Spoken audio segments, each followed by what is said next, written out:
अक्कलकोट रोडवरील महालक्ष्मी मंदिराच्या समोर एक धोकादायक आणि बेकायदेशीर प्रकार उघडकीस आला आहे।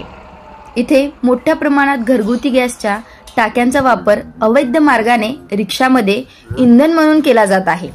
या धंद्यामुळे नागरिकांच्या सुरक्षेला धोका निर्माण झाला आहे। पाहूया या संदर्भातील सविस्तर रिपोर्ट।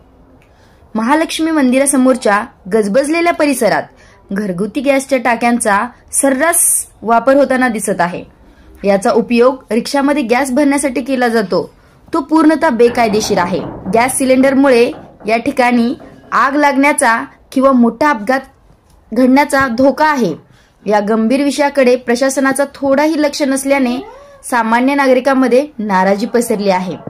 सामान्य नागरिकांमध्ये प्रश्न उपस्थित होतोय की या अवैध गॅस व्यवसायामागे कोणाचा पाठिंबा आहे?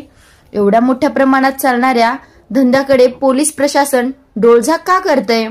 काही आर्थिक स्वार्थ किंवा चिरीमिरीचा प्रश्न तर नाही ना, असा संशय अनेकांच्या मनात येतो आहे। घरगुती गॅसचा अवैध वापर हा कायद्याने उल्लंघन आहे।